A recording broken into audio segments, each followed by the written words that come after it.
అభిప్రాయం నాకు తెలుసు. రమణమూర్తి గారు, దాదాపు నరసన్నపేటకు సంబంధించి తీసుకుంటే పూర్తిగా వ్యవసాయాధారితంగానే ఉంది మనకి.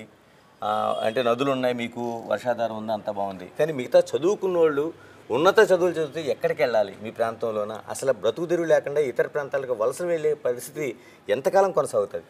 అంటే నరసన్నపేట నియోజకవర్గం ప్రకృతి రీత్యా కానీ నైసర్గికంగా కానీ ఒక విశిష్టత ఉంది. ఉత్తరం తీసుకుంటే తూర్పు కనుమలు ఉన్నాయి, అంటే రమణీయమైన కొండలు కోనలతో ఉంది. అలాగే ఈస్ట్న తీసుకుంటే తూర్పు భాగాన సముద్ర తీరం ఉంది. పడమట భాగం అలాగే రివర్ కట్ అవుతూ మొత్తం నియోజకవర్గం ఎంటైర్ నియోజకవర్గం వంశధార కెనాల్ అంటే వంశధార నది కలిపి ప్రవహిస్తుంది. అంటే నైసర్గికంగా కలిపి ఇండియా మ్యాప్ ఎలాగుంటుందో మన నియోజకవర్గం అలాగుంటుంది నైసర్గికంగా.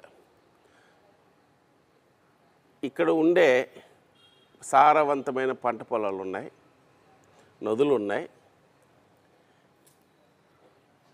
అందువల్ల అగ్రికల్చర్ మీద ఆధారపడిన వాళ్ళు ఇక్కడ ఎక్కువ మంది ఉన్నారు. అయితే అగ్రికల్చర్ మీద ఆధారపడిన రైతాంగానికి సంబంధించిన చాలా వరకు ఏవైతే సమస్యలు ఉన్నాయో 2014 నుంచి 19 మధ్యన గుర్తించి పనులు కలిపి ప్రారంభించడం జరిగింది. సారవకోట మండలంలో కరువు ప్రాంతం ఉంది. అంటే వర్షాలు పడితే పంటలు పండడం, వర్షాలు లేకపోతే భగవంతుడి మీద చేతులు పెట్టి చూపించడం. కారణం పెద్ద పెద్ద తటాకాలు లాంటి చెరువులు ఉన్నప్పటికీ సకాలంలో వర్షాలు లేకపోతే పంటలు దెబ్బతినే పరిస్థితి ఉంటుంది. అది నేను శాసనసభ్యుడు అయిన తర్వాత గుర్తించి 180 కోట్ల రూపాయలు మంజూరు చేయించాను. మా గౌరవ ఎంపీ గారు కానీ ఆవేళ మంత్రి అచ్చెన్నాయుడు గారి సహకారంతో 180 కోట్ల రూపాయలు ముఖ్యమంత్రి వారి వద్ద శాంక్షన్ చేయించి పనులు కలిపి పరిగెట్టించాను. వారి చేతే స్వయంగా ఫౌండేషన్ వేయించాను, ముఖ్యమంత్రి చేత పరుగులు పరిగెట్టించాను. గవర్నమెంట్ మారింది, ఎక్కడ పనులు అక్కడ ఆగిపోయాయి.